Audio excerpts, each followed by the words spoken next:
Битолска апелација ја преполови затворската казна за убиецот на 26-годишниот Димитар Матиловски, укинувајќи ја првичната одлука на Охридскиот основен суд, кој српскиот државјанин Бојан Угреновиќ го осуди на казна затвор од 16 години.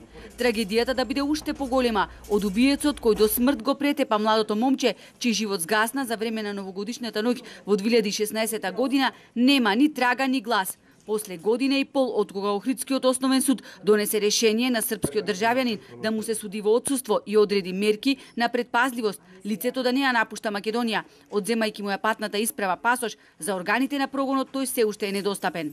Сега, пред некој ден, добив известување дека апелација и 16 години затвор е многу и го преполовила судењето на 8 години затвор. Убиецот на мојот син е на слобода.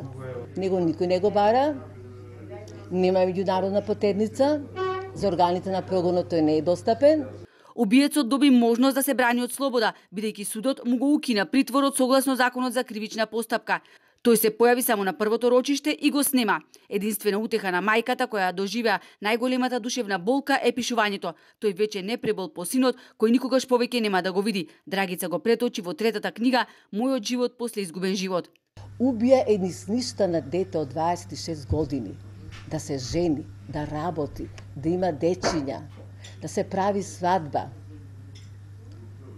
Сето тоа, јас никогаш повеќе во рака нема да држам внуче од моето дете.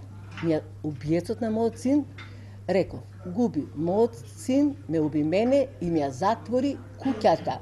После свирепото убиство на мојот син, живеам пеколен живот, вели Матиловска. Не знам што е пострашно, утрото, денот или ноќта. Таа кажа дека одлуката на Битолска апелација ќе ја обжалат пред Врховен суд.